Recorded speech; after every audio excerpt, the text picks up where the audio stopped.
I wasn't gonna.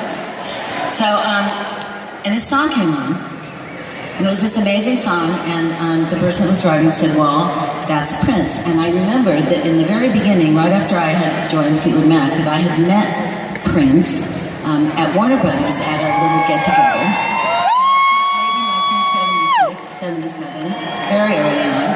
And I don't think I really knew what he did. I knew he was an artist, but he didn't talk very much, and even I couldn't get very much out of him. But he had a very deep voice. He was, you know, my height, a little taller. And so I said, well, you need to talk more. And he laughed at me, and it was good, you know. And so then I did see him forever, for years and years. And then I'm driving in this car, and this song comes on. And sometimes I just start writing melodies when I hear a melody. I start writing a singing melody. So I'm like, to myself, but it's really like, it's going into my head and it's staying there. And I said to the person that was driving, you know what, I think I'm writing a song to this song that's playing on the radio. And he said, well, you can't do that, that's a Prince song. I said, well, I can, and I am, right now, as we're speaking. I'm not actually listening to you talk, I'm writing the song. So I said, I need to like go into a studio and record this. So I went home and I recorded it and just on a cassette player. And I went into Sunset Sound in Los Angeles, and with a small band, you know, just a bare bones band, and we recorded it. And the main part of it is that dun dun dun dun dun dun, and that part was written by my friend Sandy Stewart, who's a songwriter from Texas. And I know. So anyway, it was really simple but really beautiful. So I finally said, we have to get in touch with Prince. We can't just keep going. I mean, it's like he's standing here, but he's really not standing here.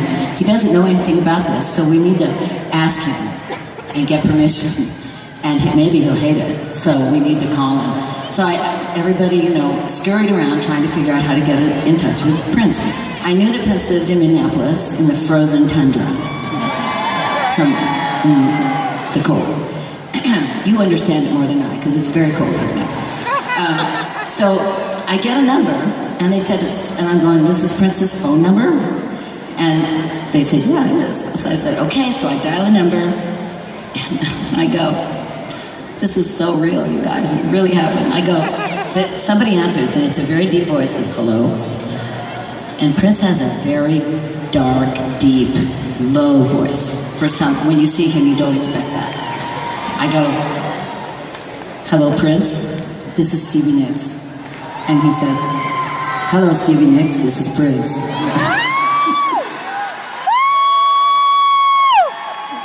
And I'm like flabbergasted. I don't even know what to say. I go, well, Prince, I have actually written a song to one of your songs.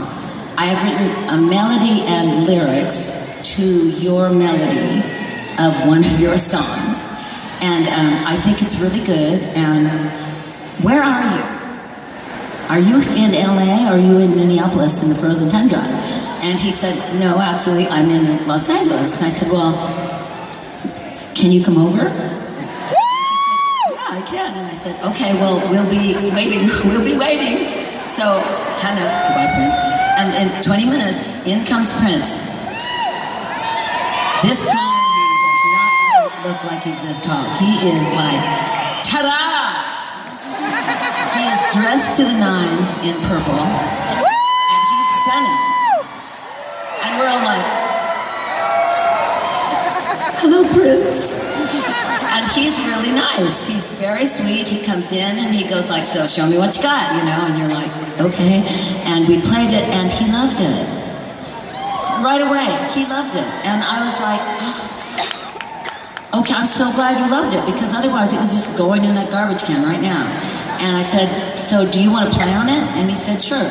So he went out into the place where you record, and he played some synthesizer and some other keyboards, and he played the that part. And then it was done, and we, you know, kind of played it back, and he, like, you know, moved a few of the faders, and then he said, okay, well, it's good. I'm good, and I'm good. I'm feeling good. It's good, and I'm going. And we're like, okay, thanks for coming, bye.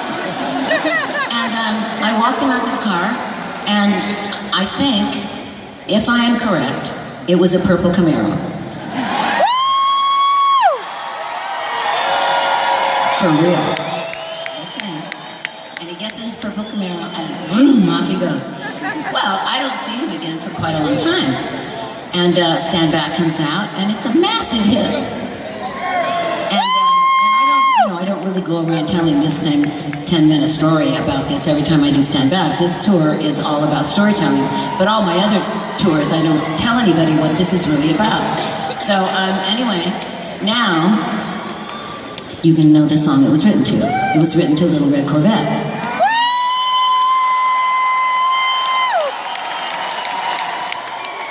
So now your mission is to go and listen to Little Red Corvette and try to fit Stand Back into it.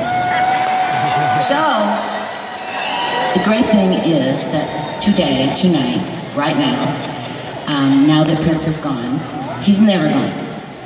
Because of this collaboration of Little Red Corvette and Stand Back, my friend Prince is standing right here, just like he was in that picture, right here. He's always with me. And sometimes, when I'm very nervous, or I don't feel well, or something's wrong, and I'm walking out on stage, I seriously say, "Walk with me, Prince." And he does. And I feel that strength just come into my body. So that is the Prince and Stevie story.